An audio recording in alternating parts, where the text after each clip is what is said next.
Hello everyone, welcome to my channel Anonymous World. Hope you are doing well. So in previous video we did a room from command line module of cybersecurity 101 learning path, which was Windows command line. So in this video we'll cover Windows PowerShell, which is the second room from command line. So it's a premium room, so you need a TryHackMe premium subscription to solve this room. So let's quickly dive in. So the room name is Windows PowerShell. Discover the power in PowerShell and learn the basics. So in this room, we will be going to learn basics of PowerShell, how to use PowerShell in Windows, and like what are the basic commands. So PowerShell is the advanced version of CMD. So CMD falls short while it comes to automation and powerful scripting. And to overcome those limitations, PowerShell was introduced. So we'll learn what PowerShell is and its capabilities, understand the basic structure of PowerShell's language, learn and run some basic PowerShell commands, and finally understand PowerShell's many applications in the cybersecurity industries. So before approaching these rooms, it's recommended that you have understood the concepts in the Windows and ED fundamentals, and also the previous room, which was Windows command line room. So let's start. What is PowerShell? So from the official page of Microsoft, PowerShell is a cross-platform task automation solution made up of a command line shell, a scripting language, and a configuration management framework. So it is the combination of three things: command line shell, a scripting language, and a configuration management framework.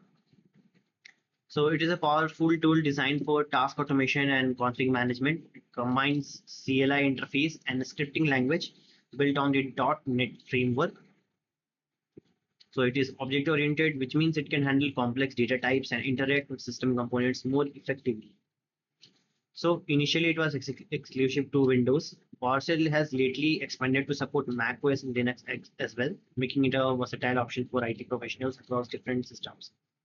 So then a brief history of PowerShell is given here, how it was developed and what was the need of it, who developed it. So Jeffrey Snover, a Microsoft engineer, realized that Windows and Unix handle system operation differently. Windows used structured data and APIs while Unix treated everything as text files. So this difference made porting Unix tools to Windows impractical. So his solution was to develop an object-oriented approach, combining scripting simplicity with the power of the .NET framework. Okay. So in 2006, PowerShell was released and it allows admins to automate tasks more effectively by manipulating objects. Okay, so the power in PowerShell. So first we need to understand what an object is in this context. So in programming language, an object represents an item with properties and methods like, in other words, characteristics and actions. For example, a car object might have properties like color, model, and fuel level, and methods like drive, honk, horn, and refuel. Okay. So in the similar way, in PowerShell, objects are fundamental units that encapsulate data and its functionalities, making it easier to manage and manipulate information. So some example of object in PowerShell can be file names, user names, or sizes of data, properties, and carry functions, methods such as copying a file or stopping a process. So the traditional command shell basic are text based, meaning they process and output data as plain text. Instead, when a CMD-led pronounced command-led is run in PowerShell, it returns objects that retain their properties and methods. Okay, so we will in upcoming section we will explore PowerShell's commandlets and its capabilities. So what do we call the advanced approach used to develop PowerShell? So we saw it was object-oriented approach. So let's see if this works. Great. Let's quickly move to the main thing, PowerShell basics. So before continuing, let's connect our lab environment.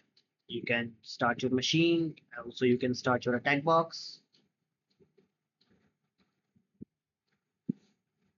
Okay. So once the attack box is started, you need to connect to the target VM via SSH using the Remina client.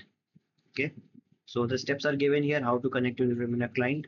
So click on application marked with number 1 here, then go to internet, then go to select Remina. Then a pop-up window will appear for a password.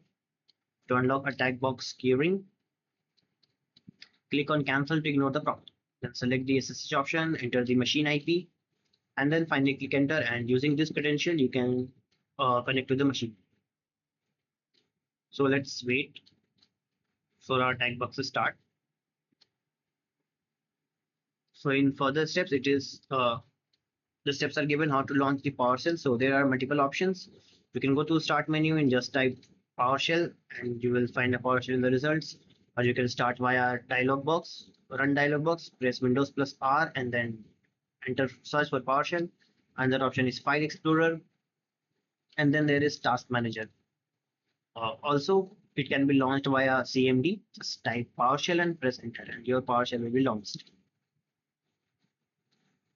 So in our case, where we only have access to the target's VM's command prompt, this is the method we will use. So we will be using the alternative approach, which was using cmd.exe. So let's wait till the attack box start. Until the attack box start. Okay, so our attack box is started. Let's go to applications, then internet, then Mina. Okay,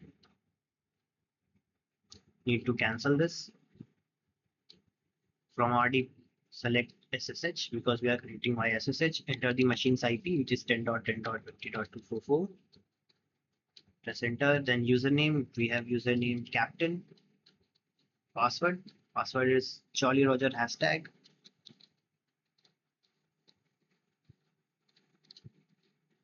Let's okay. So we are in now. You can see captain at the red black pearl. Okay, we are the Jack Sparrow. And to launch the PowerShell, we will just type PowerShell and hit enter.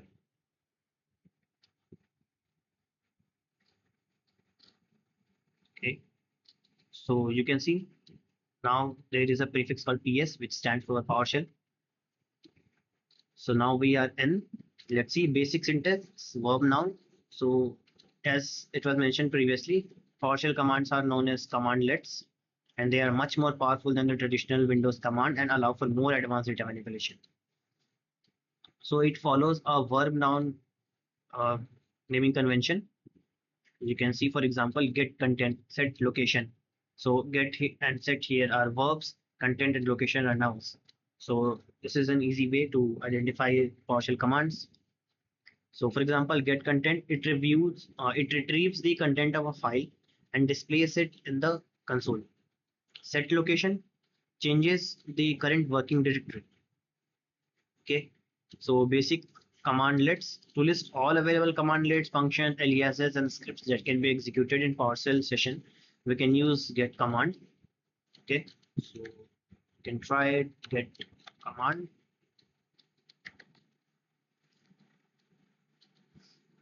So these are all the available commandlets which we can use in this PowerShell session. There are a lot of commandlets. Then there are also aliases.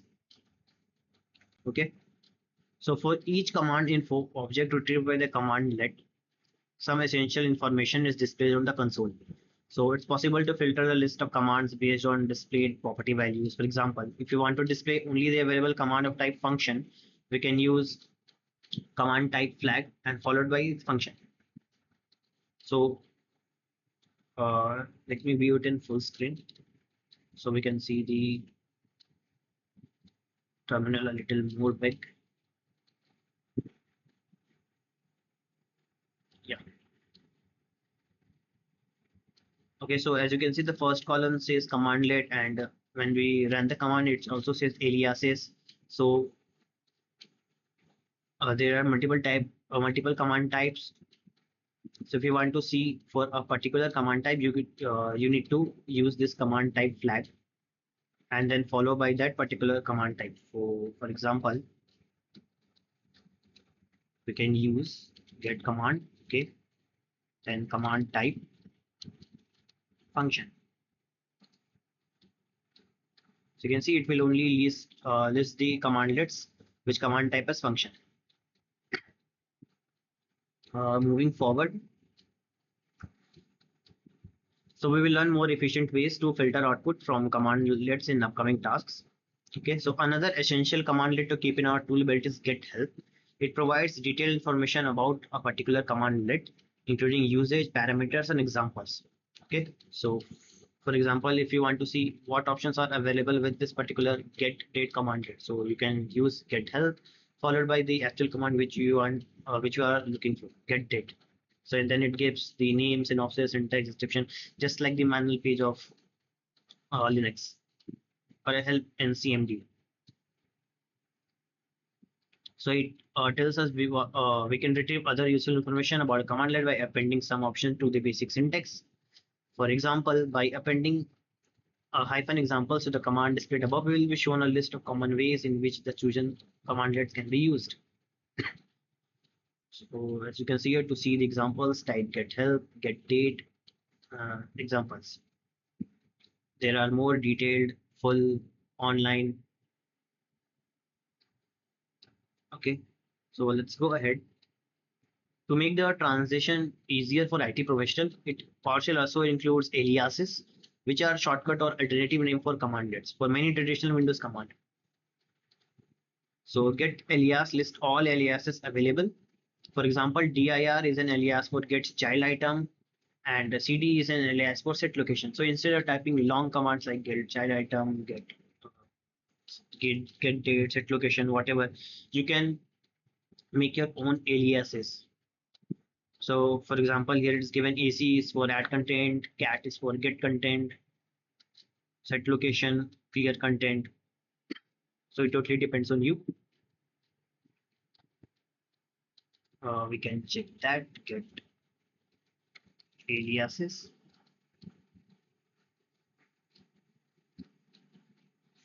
We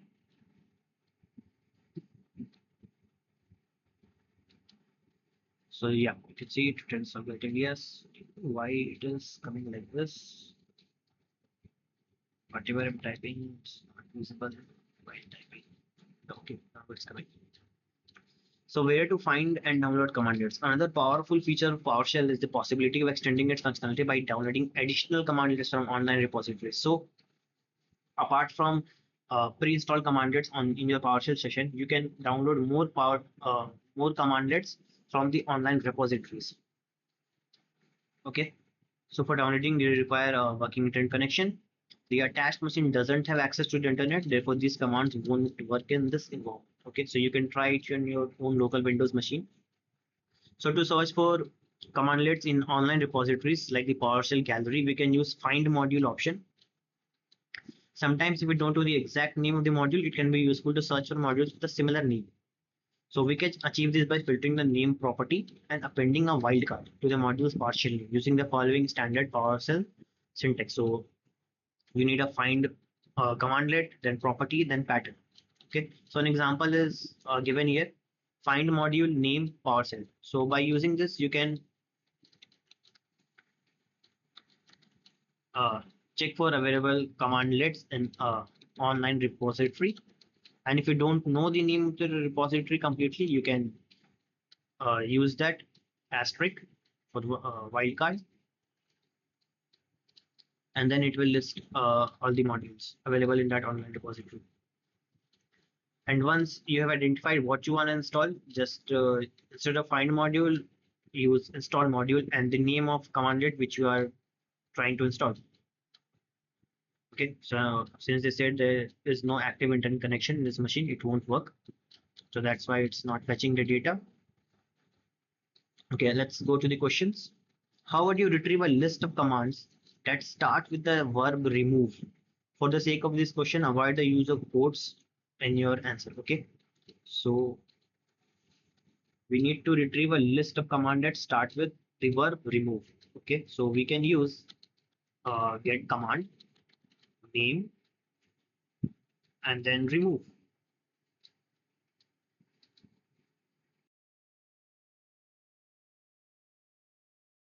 So it worked. Okay, my mistake. We also had to use asterisks because we are not exactly looking for remove. We are looking for any command which starts from remove. So don't forget this wildcard. What CMD, what commandlet has its traditional counterpart echo as an alias? Okay, let's search for that. We need to cancel this. So when you search for get alias, you will see all the list. We need to search for echo. So you can see echo is written as write output. So echo is the alias of write output command outlet. Correct. Now, what is the command to retrieve some example usage for the commandlet new local user? So we just saw that we will use get help followed by our command, which is new local user, and then we will use examples. Okay, that's it.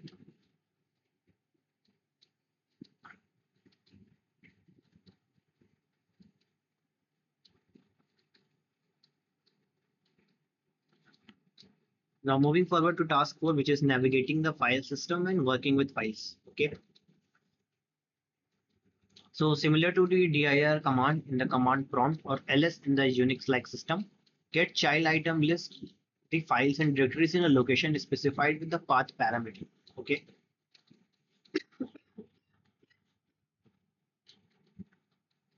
It can be used to export directories and view their contents. If no path is specified, the commandlet will display the content of the current working directory.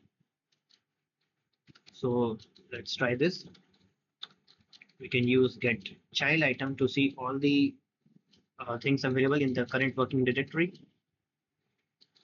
So these are the folders available in the current working directory. And if you want to list items for a particular path, you will have to use path parameter. And moving forward to navigate to a different directory, we can use set location commandlet. It changes the current directory, bringing us to the specified file, similar to cd command. Okay, so we can use set location path. So where we wanna go? Let's suppose you want to go to downloads.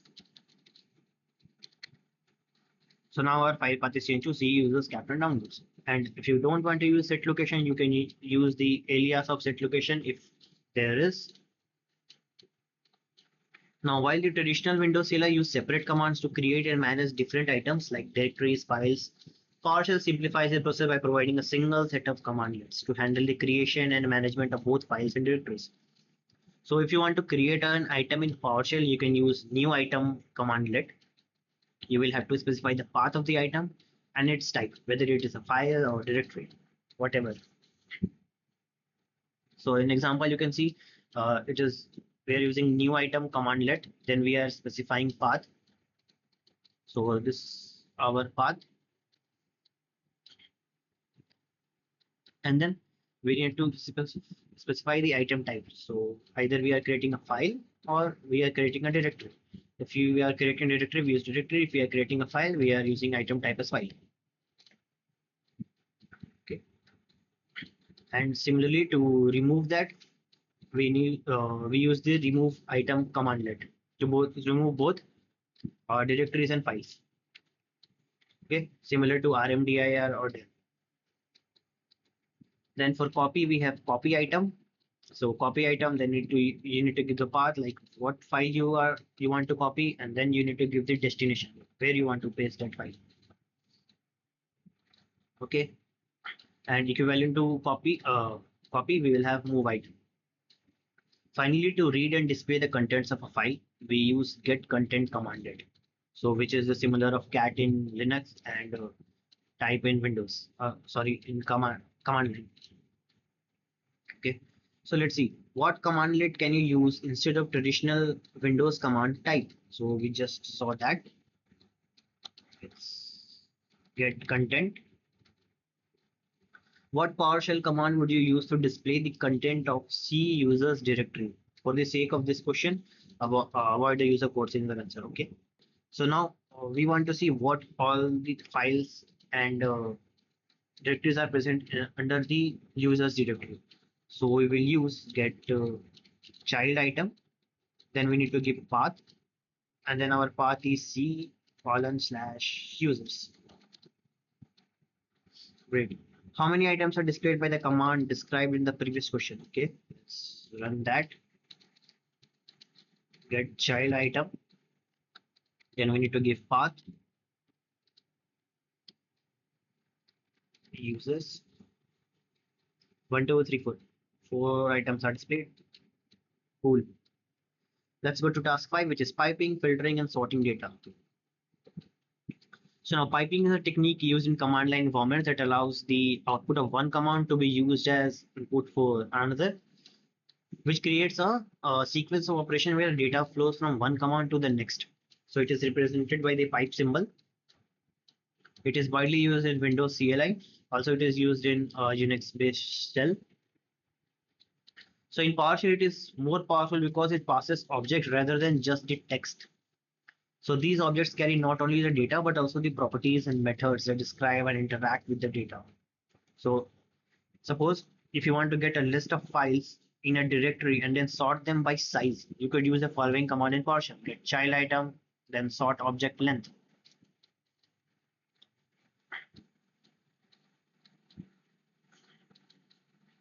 Okay, so what will happen here? Get child item will fetch all the content of that particular directory or the path you are in, and then that data will be passed on to this sort object command get. So based on the basis of the length, it will sort all the contents and then it will be displayed. So not only it is just uh, transferring the names of the file, it is also carrying the all the properties and characteristics of that thing. So the complete object is being transferred. Okay, so let's see the another example.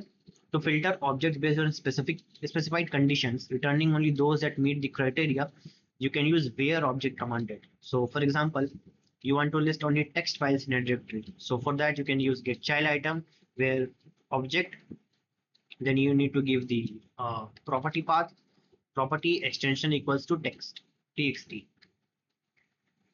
So it will ensure that only files with extension equal to .txt are listed. Okay, so a list of operators is given here: not equal to, greater than or equal to, less than or equal to.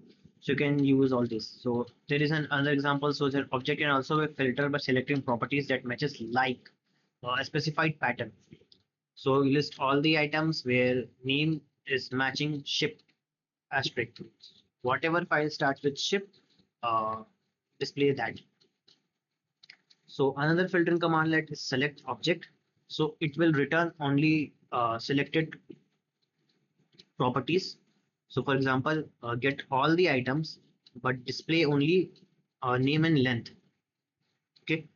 So it will eliminate all the other details and it will only give data like name and length or whatever you have selected. So the commandlet pipelines can be extended by adding more commands, as the feature isn't limited to just piping between two commandlets. So as an exercise, try and build a pipeline of commandlets to sort and filter the output with a goal of displaying the largest file in the she users captain document captain cabin directory. Okay, now we are in captain. So first we need to go to documents and then captain slash cabin. So now either you can go via CD or you can use set location. So let's try with set location path. Okay, what is the name? Documents captain slash captain hyphen cable path documents, and after documents we have captain cable. Okay, we can use get child item. So now it simply lists all the files and folders present here. Now our objective is to try and build a pipeline of commandlets to sort and filter the output with the goal of displaying the largest file. Okay, so we need only the largest file. So in our case, it should be ship flag.txt. Okay, first get all the item, then pass the data. So now we will sort the objects by length. Okay, length. So we want length in descending order.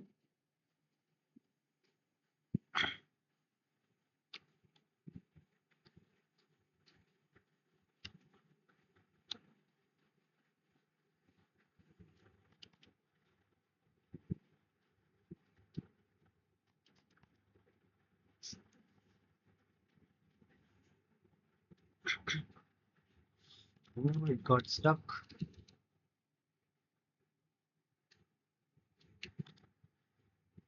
Okay, it is working. Length descending. So now if you are wondering why we didn't use where object, like something like where object length is maximum, so it will not work like that because you actually don't know the maximum length of the file. So you can't just randomly put any value. So it will be a longer task. We'll have to make a small script where it will iterates through all the files and measure the file size, and then it will give you the file with the largest size. So we'll have to do this way. So it will do, it will first fetch all the items, then it will sort them by length in descending order. Now still we don't want the files in descending order. We just want the file with the largest size. So again, this data needs to be piped, and then we will use select object. We can select the objects like which like only require data, like only length, only name, or both of the things. But in this case, we want all the details. Only thing is that we want only one result, which is the maximum size. So we will use select object. Then we just want the first data. So what's happening here is first we are getting all the data. So all these three files. Then it is being sorted in descending order. Okay. So if you just execute this part, it will give you this three data in descending order. And then we only want the first row because now our data is in the first row after running this much command. Okay, let's do this way. We got all the items, then we sorted it in descending order. Now we want only the first line. So we will use select object, first one. Sorry, I forgot to give the space, first one. So now it gave only this file. So this is the max file with maximum file size. See, the last line in this set of filtering command list, it's select string. This command is search for patterns within files similar to grep, a unique way system, or find a string command, a Windows command prompt. So select string is kind of like grep. So if in this file captain hat.txt you want to find all the text with pattern hat, so you can use select string. So the select string command let fully support the use of regular expression regex. This advanced feature allows for complex pattern matching within files, making it a powerful tool for searching and analyzing data. Okay, so let's see. How would you retrieve the items in the current directory with size greater than 100? For the sake of question about the use of quotes or your answer. Okay, so how we are going to do that? First, we will get all the items. Sorry, get child item. Then hyphen, sorry, not hyphen, pipe. Now what we want, how to item and current data with size greater than 100. Okay, So we will use where object, okay, then hyphen property. We are checking for property. So we can avoid using quotes, so we don't need to use quotes here. So we are looking for length greater than 100. So for greater than it was hyphen GT, greater than 100. So it should work. Yeah. Let's go ahead. System and network information.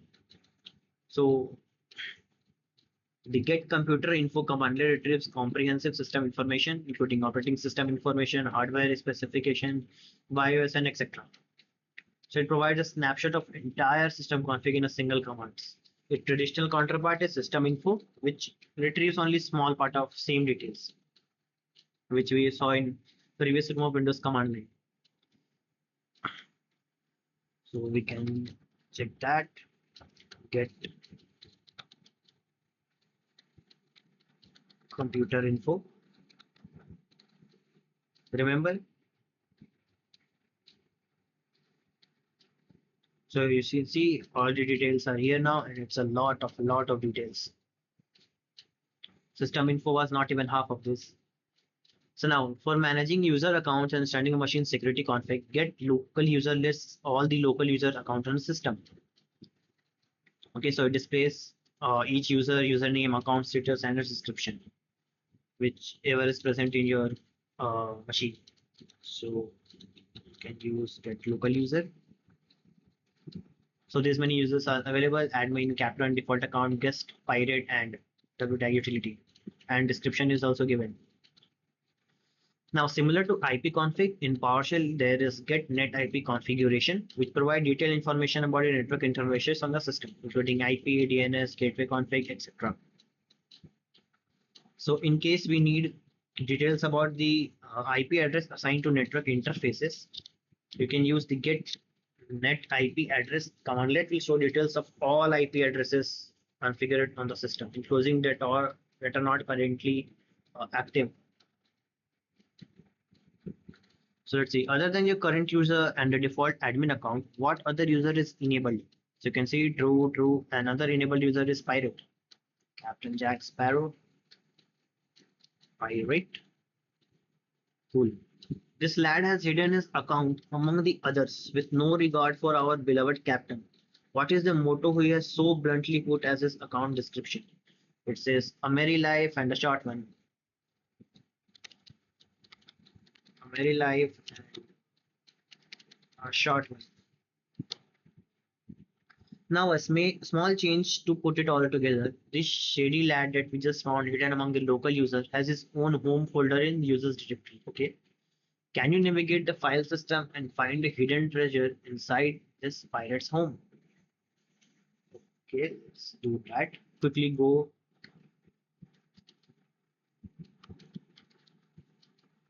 You can see there is one directory called pirate. You can go there. So you can go to these files using PowerShell commands, set location, and instead of dir, you can always use get child item. You can see all these files are available here. So there is one file name get hidden treasure chest. Let's see what's there.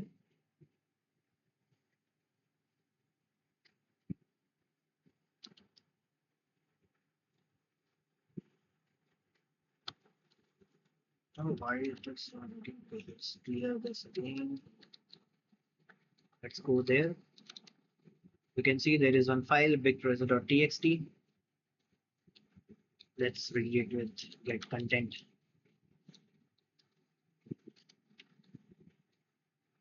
Yeah, so this is the flag, pretty easy.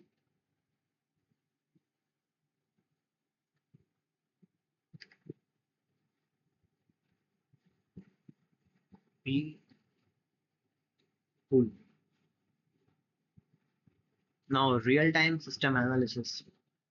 To gather more advanced system information, especially concerning dynamic aspects like running process, services, active network configuration, like you use netstat and CMD. Here we can use a get process. It provides a detailed view of all currently running processes, including CPU and memory uses, making it a powerful tool for monitoring troubleshooting. So similarly, there is get service. It will list all the services name which are being used, the display name and its status, where it is running or whether it is stopped. And to monitor active network connections, you can use get net TCP connections. It displays current TCP connection. So these commands are like for task list and netstat.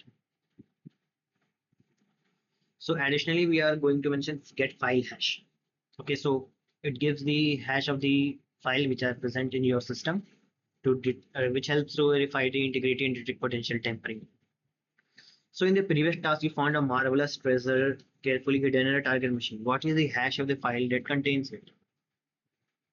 Okay, so you can use get file hash and then the file name big treasure.txt. So this is the hash. So why we didn't use path file, path parameter, because we were already in there.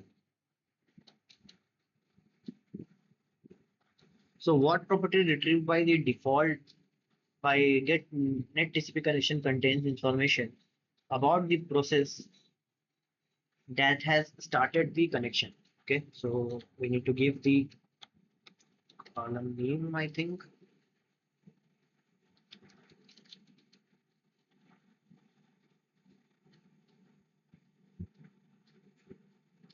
So clear. Let's say it here. Uh,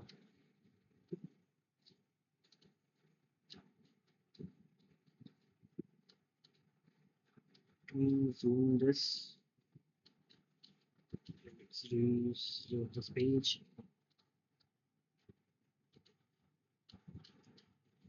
Okay, let's rerun this command get net TCP connection.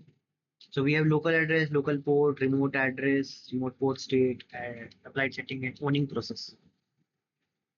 Okay, contain information about the process. So it should be owning process. Cool. So it's time for another small challenge. Some vital service has been installed on this pirate ship to guarantee that the captain can always navigate safely. But something isn't working as expected, and the captain wonders why. Investigating, they find out the truth. At least the service has been tampered with.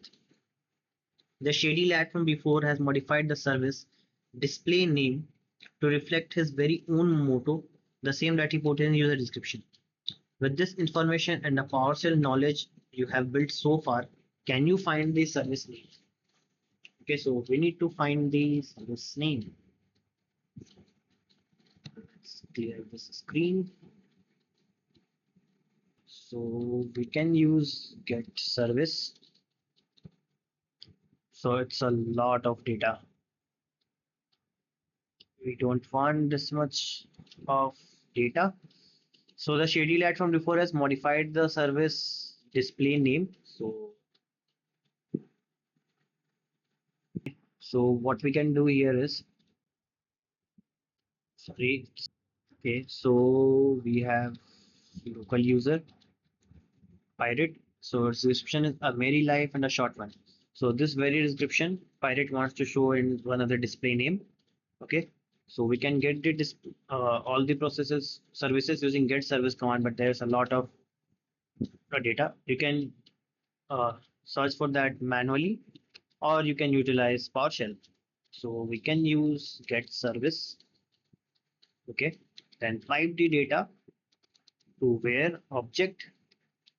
Okay, now since there is no property like name, length, or something else, and it's just column name, we will have to use curly braces.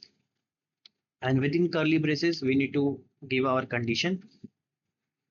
And by dollar dot, we are referencing our output. So we will use display name. Okay. And then we are using a like operator.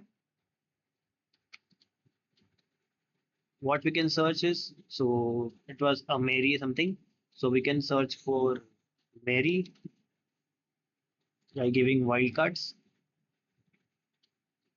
Let's see if this works. Okay, I think I missed something.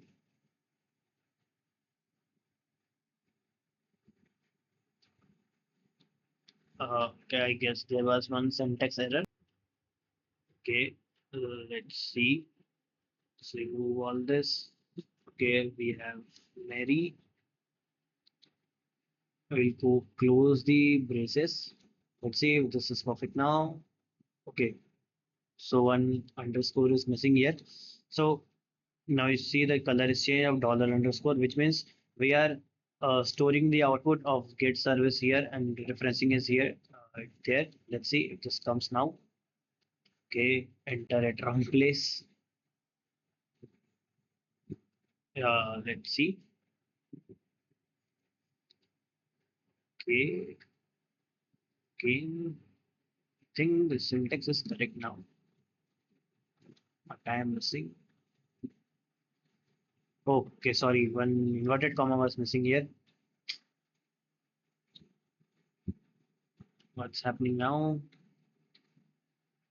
Let me clear the screen again. Let's see. Okay, we are searching for MERRY.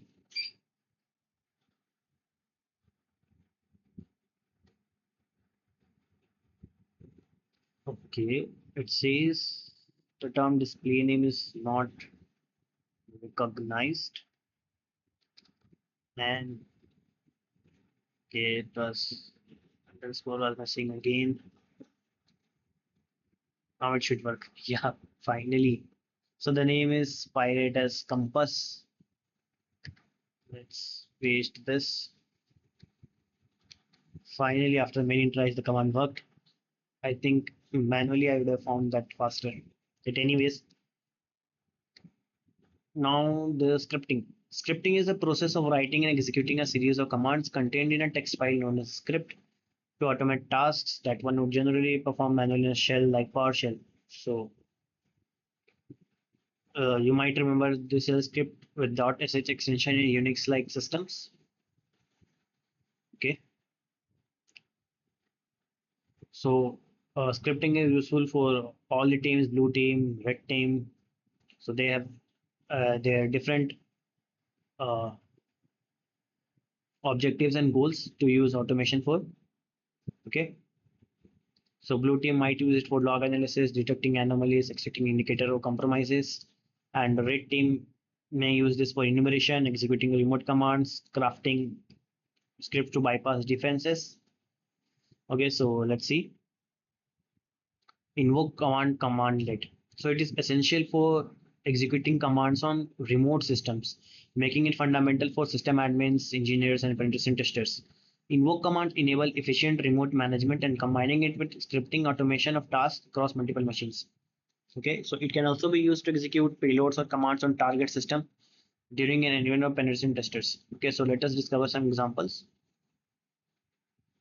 So you can use get help command again to see the example of a particular commandlet. So we can use get help. So we want to see some example of invoke commandlet. Examples. So these are the some examples of invoke command. So the first example provided by get help examples page and reported above are enough to grasp the simplicity and power of invoke commandlet. Okay. So the first example is run a script on a server. So invoke command is there, then we are giving the file path. So we have .ps1 extension is used for PowerShell scripts. So we have one PowerShell script, and then we are giving the remote computer name, which is server 01. So it specifies that a script that is located on the local computer. And then the script runs on a remote computer and our results are returned to the local computer. Okay. And the second example is invoke command. Then we have the remote computer name. Then we have credentials. And then we can see get culture commandlet is written here. So example one was running a script on a server. And then this is running a command on a remote server. So in second example, it demonstrates that we don't need to know how to script to benefit from the power of invoke command. In fact, by appending the script block, which is here script block, and then get culture parameter to the commandlet syntax, we can execute any command or sequence of commands on the remote computer. This the result would be same as if you're typing the commands in a local PowerShell session or on the remote computer itself. So the computer name parameter specifies the name of remote computer. The credential parameter used to run the command in the security context of domain 01 user 1. So which means a user who has permission to run commands. You are running commands on behalf of that user, like impersonating. And the script block parameter specifies the command to be run on the remote computer. Okay, so instead of a script, you want to run this get culture commandlet on this server one with the credential of this user. So this is what this command runs. So in response, PowerShell will request their password and authentication for the user one account. It then runs the command on the server run and returns the result. So let's see. What is the syntax to execute the command get service on a remote computer named Royal Fortune? Assume you don't need to provide credential to establish the connection. Okay. So for this, we will use invoke command, then computer name. Computer name is Royal Fortune. Okay. And we want to run get service command there. So we will use script block, this one. We will use script block, and then within curly braces we will give the commandlet which we want to run on the remote server. That's it. Now for that's done, we have successfully navigated the treacherous waters of PowerShell. So now you can understand why it is much more powerful than the normal CMD, and what things you can do via PowerShell. You are well equipped to explore even the most guarded corners of any Windows system. Remember, a two-pirate never stops seeking treasure, so keep honing your skills, and who knows what pearls you will discover in the next adventure. Until then, may your command lists be sharp and your skips swift. Fair winds and happy hunting. So that's it for this video. I will see you in next video. Till then, keep learning.